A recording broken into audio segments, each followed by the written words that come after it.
넘치는 한 남자가 있답니다. 훤칠한 외모에 매너까지 두루 갖춘 이 남자. 근데 여자분들이 계속 바뀌네요.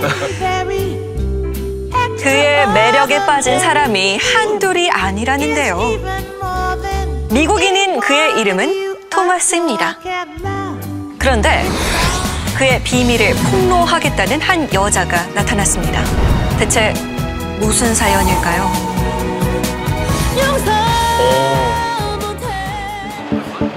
벌써 2년째 반복되는 일상이랍니다.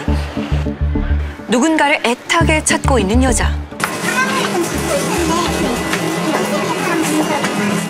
지금 누굴 찾고 있는 걸까요? 아이고. 남편이 사라졌네요. 그녀는 많이 지쳐 보였습니다. 휴대폰 속에 저장된 사진 한 장을 보여주는데요. 이분을 찾고 있다는 거죠? 한 외국인 남자의 사진이었습니다. 한눈에도 호감형의 외모를 지닌 이 남자는 미국인이라는데요. 대체 그가 누구이기에 이토록 찾아 헤매는 걸까요? 이 사람 전 남편. 지금 이혼한 지 2년 1개월 됐어요. 헤어진 전 남편을 찾는 데는 특별한 이유가 있답니다. 꼭 따져 물을 게 있다는데요. 영어 관심이 있어가지고 좀 언어 교환 그런 할 수 있는 데서 만났거든요. 처음에 엄청 잘해주고 막 친절하고 또 되게 진심 같아 보이고 그래가지고 영어 강사였던 토마스는 첫 만남부터 매력적인 남자였답니다. 섬세한 그런 작은 거에 섬세한 부분도 있고 그래서 남다른 매너를 갖춘 그는 자상했습니다.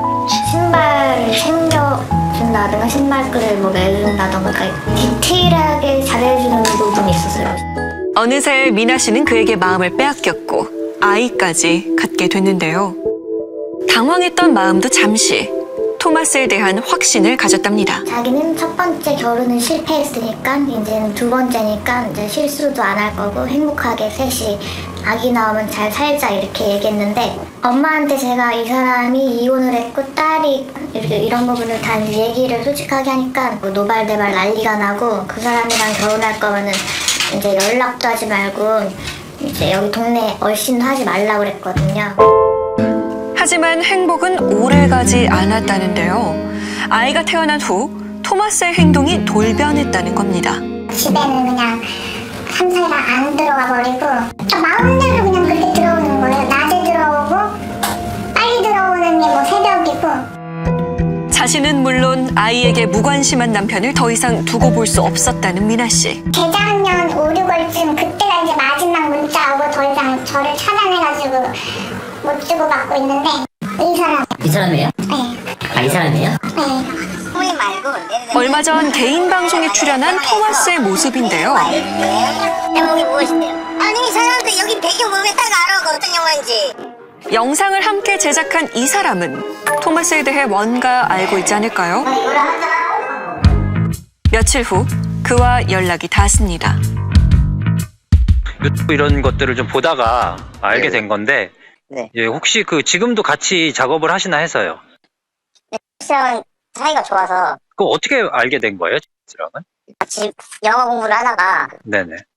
그래서 영어 공부 좀 잘 해주는 사람이 있다 해가지고 그래서 이제 알게 됐거든요. 그 당시에는 와이프가 없었던 상태에서 만나게 됐던 것 같거든요. 그 몇 년도쯤 됐을까요? 제가 만난 게 한 2015년? 아니면 15년? 네. 16년? 15년, 16년 그때쯤 만난 것 같거든요. 본인이 결혼을 안 했다고 그렇게 본인을 아니. 그런 건 안 물어봤죠. 어차피 제가 뭐 그런 거는 관심이 없으니까. 영어 모임에 적극적으로 참석한다는 토마스는 한국 친구들과 자주 어울리는 듯 했습니다. 파티 같은 거 잘하면 좀 했어요. 그냥 뭐 가면 재밌다 그러고 여전히 파티 많이 하고 돌아다니고 그래도 지금도 보면 여전히 파티 많이 해요. 보면. 수소문 끝에 그가 자주 나타난다는 카페로 향했는데요. 혹시 왔는데 혹시 여기 저기 주변에 이런 외국인 어디서 그러세요? 요즘은 안 오는데 좀 말이 많으시네. 그 여자 문제로 저희 여직원이 알바생이었는데 잔돈 안 받아라고 그런 결혼한 사람이라서 해서 그러지 말라고 그래. 무슨이라고 하고 어떤 쌍둥이라고 하고 만든 거예요. 그거 지 사진 올리고 자기 존재가 아닌 것처럼 그래가지고 이제 여자들이랑 데이트하고 다녔더라고요. 그래서 그 밑에는 뭐가 여자들이 댓글 달아가지고 즐거웠다는 등 뭐가 어쨌다는 등이 달려있더라고요. 그래서 보여줬어요. 그랬더니 또 이런저런 핑계를 대더라고요. 자기는 뭐 제2의 아이덴티티가 필요했다고 어쩌고저쩌고 말하면 다 거짓말이에요. 결혼 생활을 하면서 토마스의 여자 문제로 꽤나 소갈이를 했다는 미나 씨. 그녀는 꼭 보여줄 것이 있다고 했습니다. 그래서 이런 거 신경 안 쓰고 안 보다가 피드백 가입을 해가지고 좋아하다고 했어요. 놀랍게도 결혼식 영상의 주인공은 전 남편 토마스였습니다. 미나 씨가 그를 찾아 헤매는 동안 새로운 아내와 결혼을 했다는 겁니다. 야 말도 안 되네요. 결혼도 아주 성대하게 했네요, 보니까. 아이고. 사실 미나 씨가 분노한 건 이뿐만이 아니었습니다. 짐작은 했지만 토마스가 이렇게까지 했을 줄은 몰랐다는데요. 지금의 와이프의 그 인스타인데 사귀기로 한 날짜 2016년 10월 22일 원래 2017년 2월에 이혼했는데 어떻게 보면 날짜상으로는 외도잖아요. 토마스의 현재 아내가 SNS 게시물에 공개한 두 사람의 1주년 기념일입니다.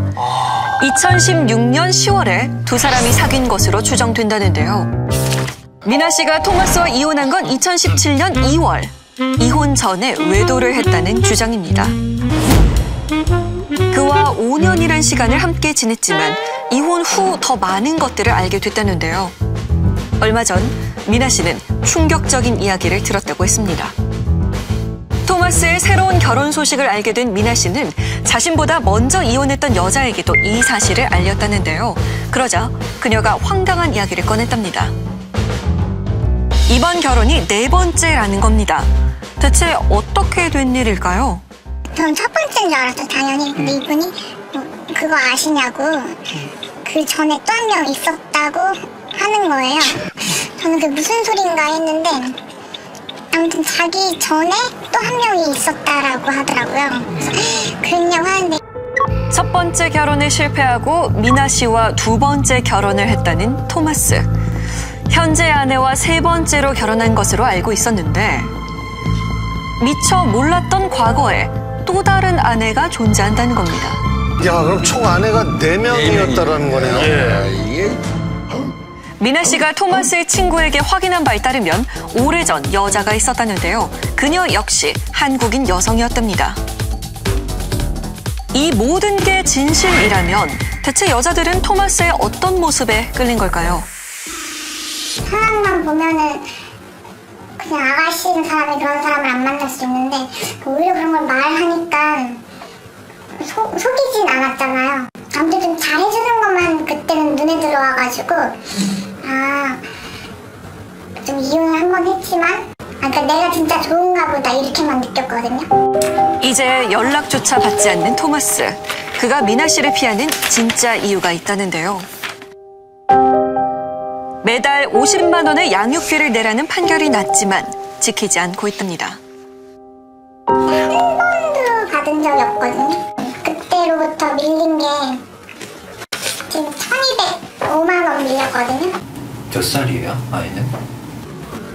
지금 8살이요. 학교 입학해서 이제 아무리 무상학력이라도 돈이 짜잘짜잘 들어가거든요. 그럼요. 근데 이제 점점 이제 들어갈 텐데 이렇게 양육비 못 받고 있으면 점점 힘들어지지 않을까. 양육비를 달라고 수차례 요청했지만 토마스는 돈이 없다며 통장의 잔고를 확인시켜줄 뿐이었답니다. 754원이요? 야 잔고가 700원이네요. 게다가 돈이 없어서 죽으로 끼니를 때운다는 말도 자주 했다는데요. 실제로 죽 사진을 찍어 보내기도 했답니다. 뒤에 홍삼도 홍삼 있어요. 비싸잖아. 돈이 없고 막 쪼달리고 하면은 아휴 불쌍하네 이러는데 그게 아니고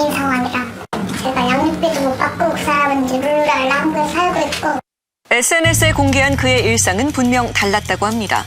해외 여행은 물론 친구들과 잦은 술자리를 즐겼다는데요. 게다가 다양한 취미 생활까지 하고 있다는 겁니다. 미나 씨는 도무지 그를 이해할 수 없다고 했습니다.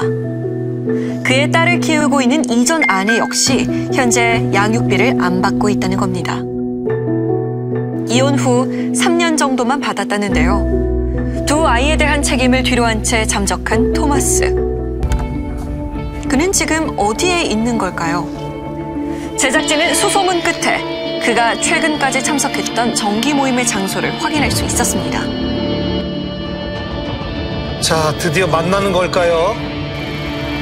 모두가 긴장되는 순간입니다. 잠시 후 그의 동태를 살피기 위해 제작진이 먼저 만남의 장소를 향했습니다. 그런데 익숙한 얼굴이 눈에 들어옵니다. 아, 저기 저분이에요. 모임 준비에 한창인 남자, 분명 토마스였습니다. 온 것 같다고. 어때요 지금? 온 것 같아요. 그 사람이 어떻게 나올지 진짜 겁이 나가지고 막또 데려 나한테 날치는 거 아닌지. 막상 아이, 참. 얼마나 기다려온 순간인지 모릅니다. 하지만 선뜻 나서지 못하는데요. 여러 가지 마음이 복잡하겠죠. 불안한 마음에 친정엄마와 대화를 하는 미나 씨. 여기 왔는데 이놈이 여기 왔더래. 와 있어서 우린 지금 아직 안 갔는데 이제 맞닥뜨리고 막 얘기해야 되는데 지금 몸이 떨려가지고. 아이고. 전 남편을 찾아 헤맸던 지난 2년의 시간이 머릿속을 스쳐갑니다. 그녀는 토마스를 만날 수 있을까요?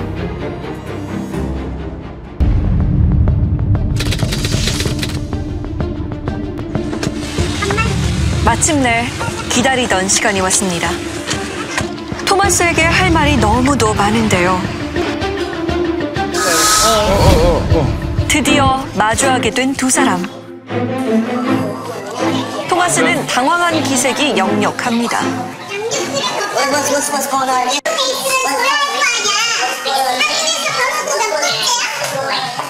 뭐 도망가잖아요, 저.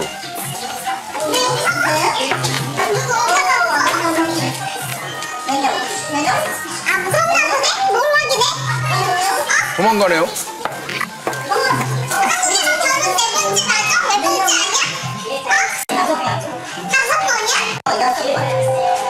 미나 씨의 질문 공세에 황급히 자리를 피한 토마스.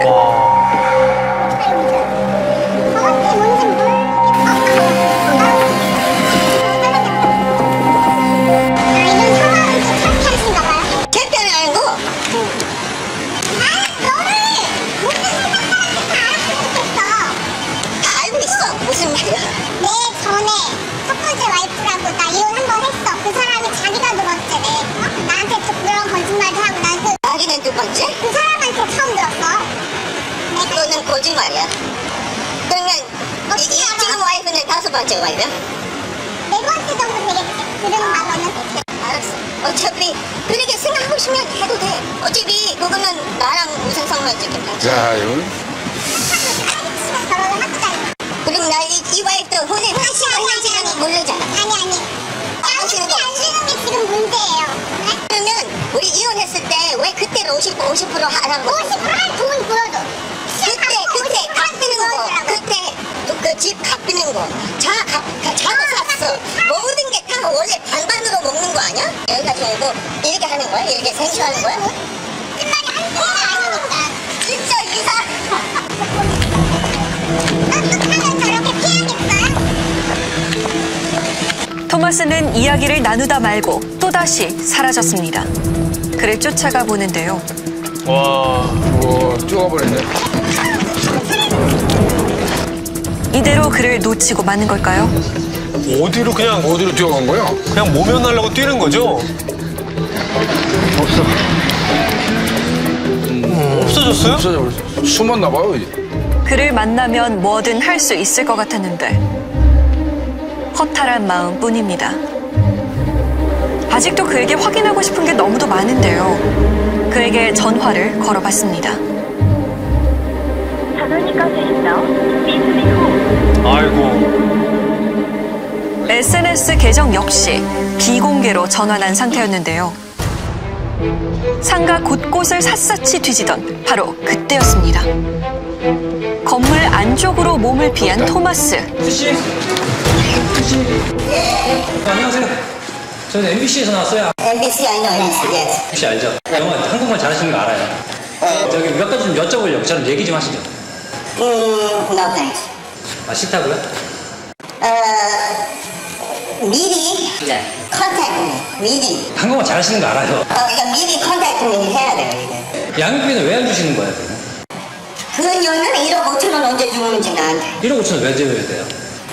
내가 그때까지는 마이 하우스, 우린 집이야. 그 여자 자기 이야기만 얘기하는 거죠. 네, 그 본인 얘기를 해달라는 거죠. 근데 나는 왜 나의 얘기 해야 돼? 근데 본인이 한국에서 지금 5번째 결혼을 하신 거 아니에요? 몇 번 하셨어요? 법적으로 2번. 법적으로 2번? 한국에서 법적으로 혼인을 신고를 한 건 2번이라는 주장입니다. 지금 결혼하셨죠? 네. 3번 아니에요? 그러니까 그 여자는 그냥 자기는 알고 있는 만큼은 당신한테 알려주는 거야. 그 여자도 풀 팩트는 아직 몰라요. 풀팩트가 뭔데요? 풀팩트를 여쭤볼게요. 근데 풀 팩트는 왜 갑자기 이 자리에 이렇게 다 얘기해야 돼? 결혼 2번 한 건 진짜 팩트예요? 솔직히 나도 다 몰라. 왜냐면 잘 모르는 게 어딨어요? 왜냐면 여기 한국이에요. 한국인데 결혼 혼인신고 했어요, 안 했어요? 나는 2번 했고. 근데 한국에서 하는 게 미국에서 하는 게는 달라요. 왜냐면 한국에서 신고 안 하고 미국에서 신고해내면 그럼 한국에서 신고되는 결혼하는 사람이 아니잖아요. 두 아이는 어떻게 하실 거예요? 법원에서도 지금 양육비를 지급하라고 판결이 나왔잖아요. 모두가 이미 이혼했어. 토마스는 끝내 양육비를 주겠다는 말을 하지 않고 떠났습니다. 자기는 이혼할 때 이 사람한테 집도 주고 차도 줬다 얘기하더라고요. 남은 게 있어야 제가 나쁜 사람인데 대출금을 갚고 아예 빈털터리가 됐는데 뭐가 남아서 제가 가졌다라고 생각을 하나 봐요. 1억 2천을 에서 대출을 받고 또 에서 1,000을 받고 이렇게 해서 이제 좀 거의 대출을 껴서 샀고 신혼집을 샀지만 대출 이자를 감당할 수 없어서 집을 팔았다는 미나 씨. 집을 판 돈 거의 전부가 대출금을 갚는 데 쓰였기 때문에 나눌 재산이 없다는 입장입니다. 재산분할 청구 금액이랑 금이랑 양육비 지급 의무는 이제 상계할 수가 없어요. 꼭 양육비는 양육비대로 주고 재산분할을 받아야 돼요. 저 전혀 관계없어요. 아이에 대한 아빠로서의 책임은 결코 피할 수 없다는 이야기인데요. 양육비를 안 주면서 2번째도 있고 애가 있고 3번째 있고 애가 있고 근데 4번째에서 또 지금 뱃속에 애가 있는데 자꾸 이게 지금 몇 번째다 보니까 근데 저희는 이제 심지어 애기 병원 가야 되는데 그 10,000원이 막 없었거든요. 이거저거 다 쓰고 그러니까 그간 꾹꾹 눌러왔던 감정들이 한순간 터져 나옵니다. 부모님 빼고 그렇죠. 엄마가 충격을 심하게 받으셨나 봐요. 친정 부모님 생각에 눈물을 보이는 미나 씨. 기나긴 싸움에 그녀도 많이 지쳐 보였습니다. 사실 토마스로 인해 가장 큰 상처를 입은 건 바로 아이라는데요. 아빠의 외면 속에 올해 초등학교에 입학한 아들. 손 떼면 안 돼, 잡는 거를. 큰일 나. 나 손 뗐나? 이게? 어우씨, 이거 어떻게 하냐? 아빠의 손길이 한창 필요한 나이인데요. 아빠 보고 싶어, 안 보고 싶어? 보고 싶어. 아빠 있으면 좋겠어? 네. 아유, 에이, 얼마나 아빠가 보고 싶겠어요. 하루빨리 모두에게 따뜻한 봄날이 오길 바랍니다.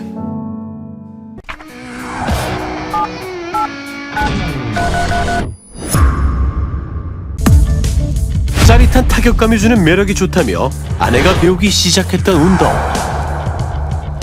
아내의 코치는 잘 나가던 인기 강사였습니다. 그런데 사실 깊은 내막은 모르죠. 알더라도 그런 얘기를 이렇게 막 할 수는 없지 우리가. 자기 백길 있면서 이야기가 있었나 본데 뺏어가는 사람이 눈에 거리 아는 것 같던데. 사는 사람 아니고 뭐 진짜 그런 거 아니고 일종의 사생활 아닌가. 하지만 그 사생활에 너무 많은 것들이 무너졌습니다.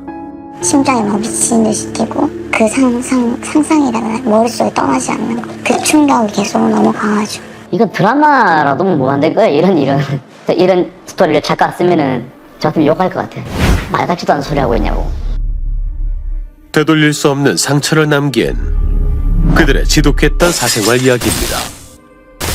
무슨 일이죠?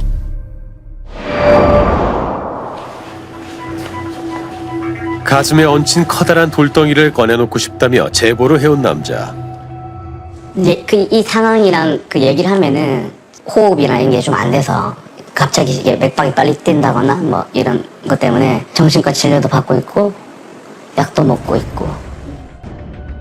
시작은 모르는 번호로 걸려온 전화 한 통이었습니다. 김일남 씨 핸드폰 맞나요? 네, 맞습니다. 권일숙 씨 남편분 맞으시죠? 지금 제 남편하고 불륜을 저질렀다고요. 이게 뭐지? 어떻게 돌아가고 있는, 나한테 전화가 제대로 온 게 맞나? 그래서 폰도 다시 확인해봤어요. 번호도 확인해보고. 아내의 불륜 사실을 알려온 전화. 외도성대는 바로 아내의 테니스 코치였습니다. 아이고야. 그러고 보니 그간 이상한 점이 많았답니다. 2년 전 테니스를 시작하고부터 점점 변해갔다는 아내. 뭐 저랑 연락이 안 된다거나 운동 시간이 끝났는데도 연락이 안 되거나 이런 경우가 되게 많아서 주말이 그런 날도 테니스 대회가 있다, 시합이 있다 이러면서 뭐 언니들하고 회식을 한다 아니면 뭐 시합 구경을 하러 한다 이러면서 술 먹고 늦게 들어오는 경우도 많고. 자연스럽게 다툼도 많아졌습니다. 다툼이 많아서 녹음까지 해놓을 정도였대요. 녹음도요.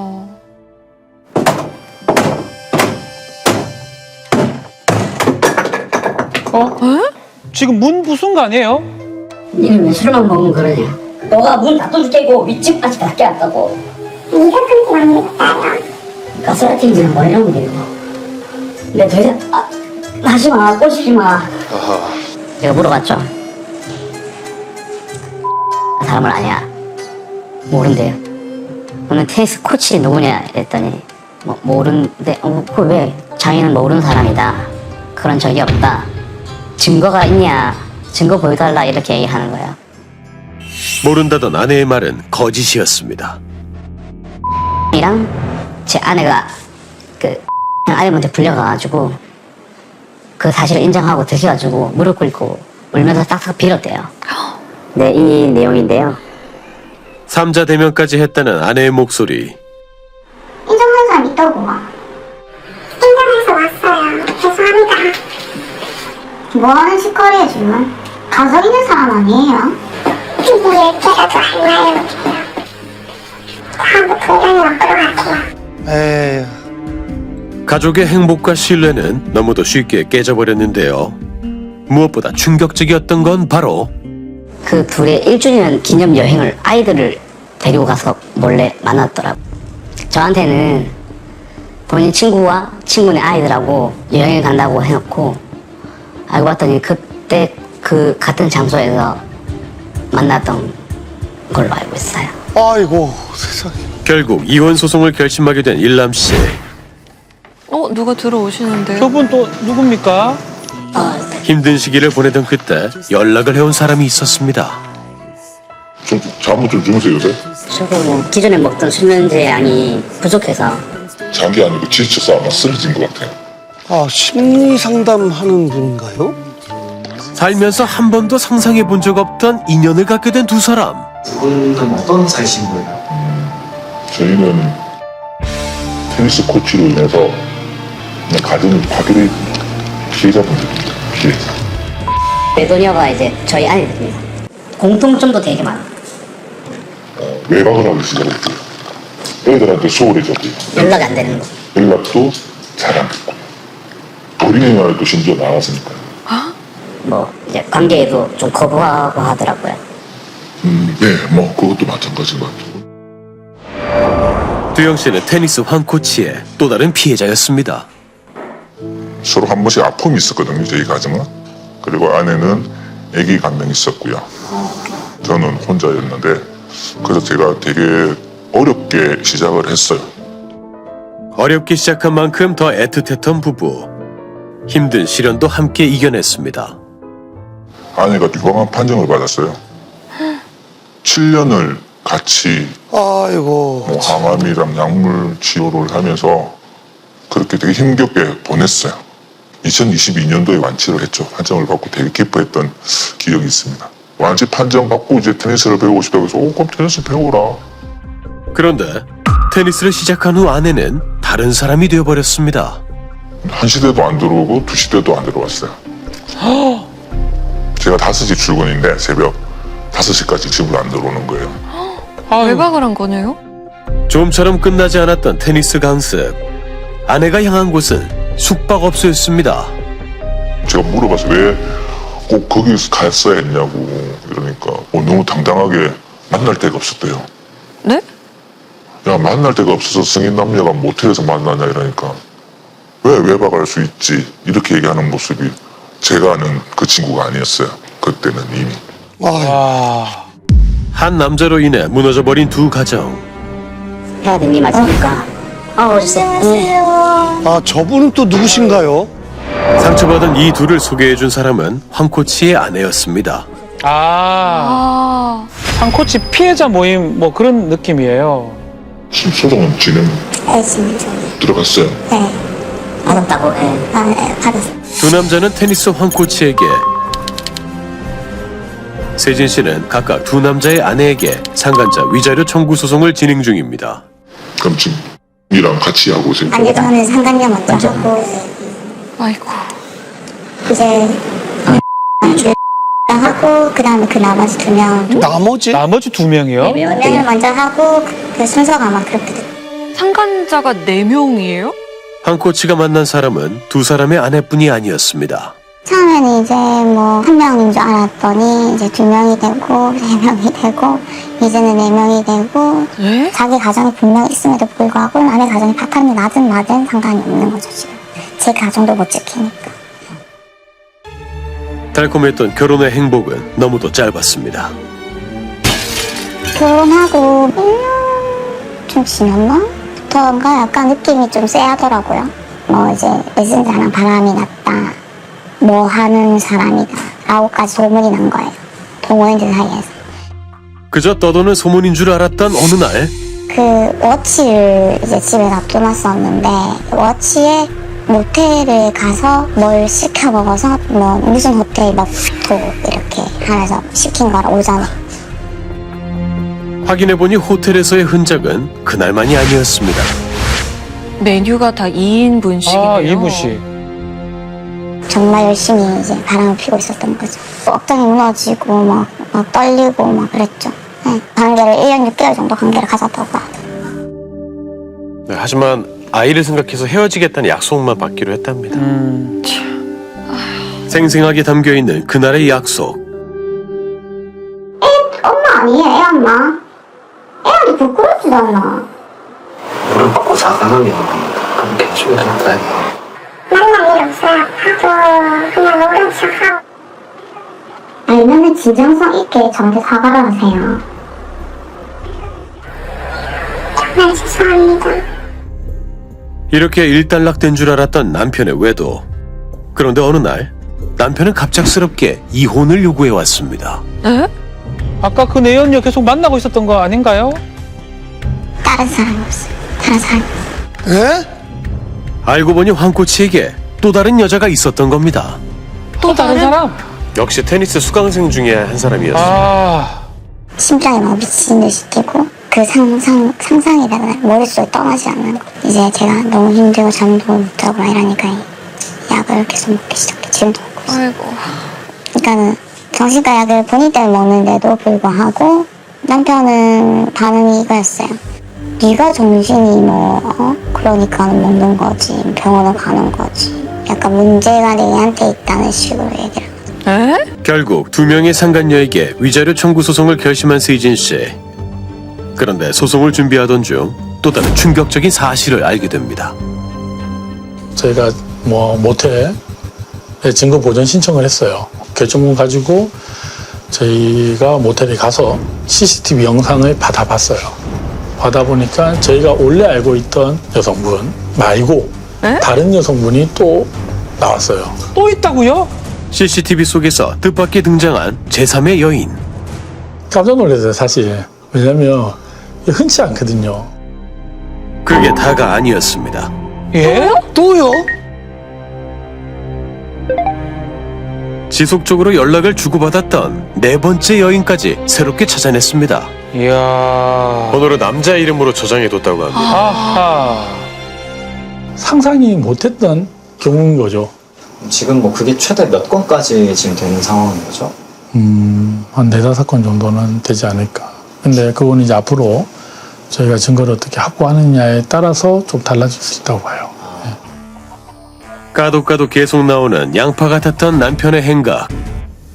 자기가 약간 충동적인 그런 게 조금 없지는 않다. 근데 나는 누구 진짜 연예인들을 갖다 놔도 자기는 어떤 여자를 봐도 어느 정도 보고 나면 질린다.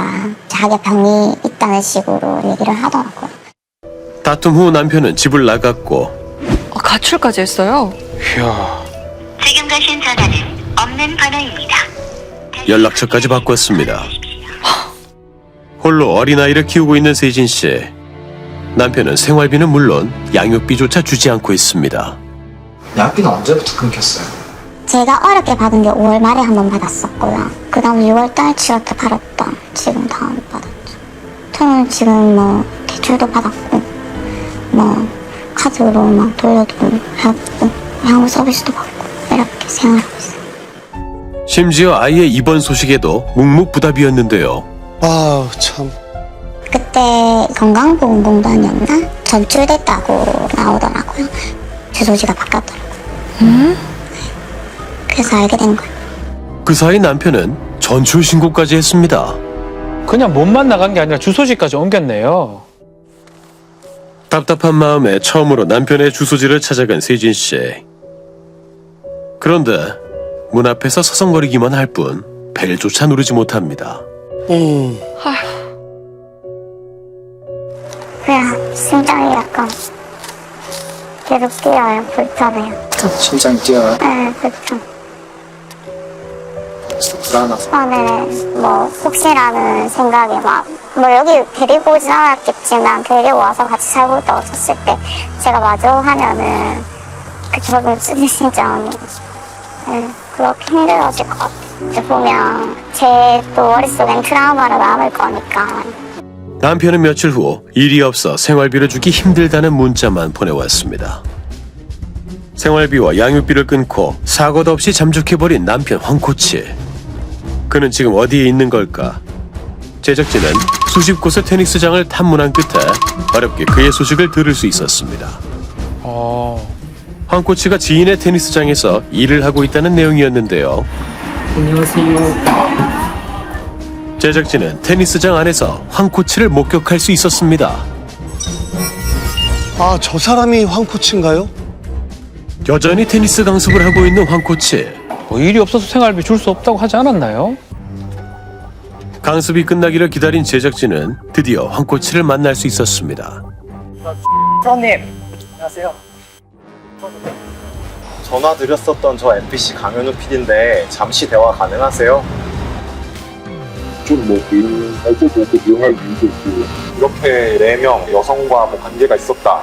상식도 이렇게 가정을 욕하는 그 가정을 내가 갑자기 나타났거든. 내가 주의사도 시간도 아니고 그렇게 가정을 그렇게 깨는데 오히려 범죄자도 아닌 자신을 취재하는 것이 불쾌하다는데요. 선생님, 제가 범죄자예요. 제가 범죄자도 아니고 그런데 그때 또 있어요? 갑자기 나타난 의문의 여인. 자신의 1인 양 황코치를 대변합니다. 근데 어떤 관계신 거예요, 그럼 두 분? 저는 친구고 네. 제 전 남편이 그거를 제보한 것 같아요. 화가 나서요. 네, 소송의 두 번째 여성분이었습니다. 지금도 만나고 있나 보네요. 오히려 제보자들의 폭로 때문에 황코치가 피해를 봤다며 불만을 토로했습니다.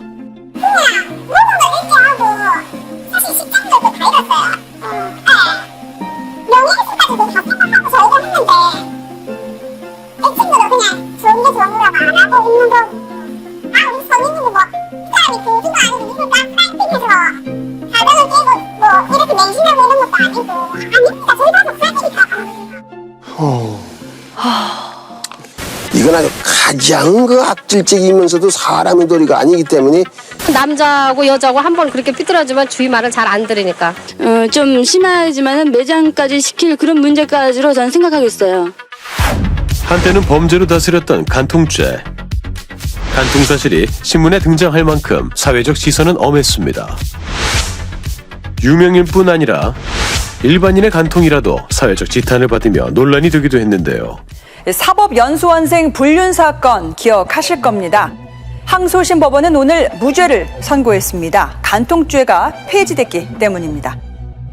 62년 만에 간통죄가 폐지되던 날 1770명이 처벌을 피했고 9명이 석방됐습니다. 간통은 더 이상 범죄가 아니었습니다. 그 후 8년 한 외도 피해자들이 모여있는 커뮤니티엔 불만과 분노의 글이 가득합니다.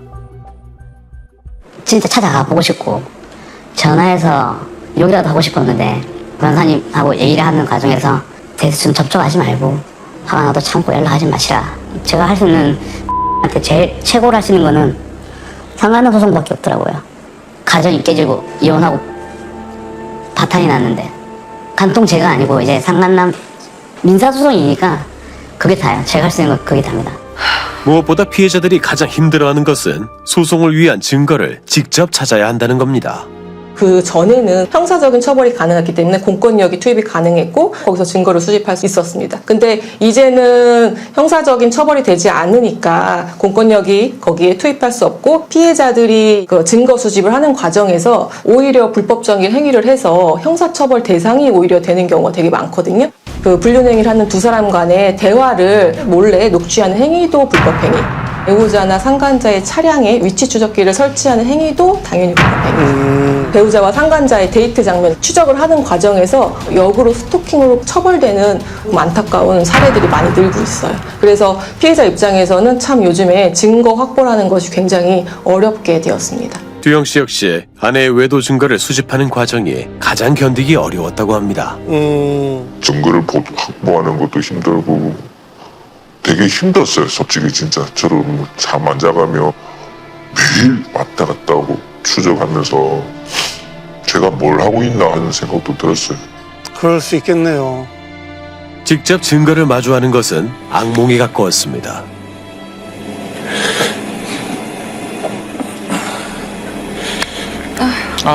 저건 참. 그 일주일 동안 밥을 못 먹었던 것 같아요. 정확하게 지금 현재 13kg 정도 빠져. 2kg 불었는데 13kg 딱 빠졌어요, 지금 현재. 죄송합니다.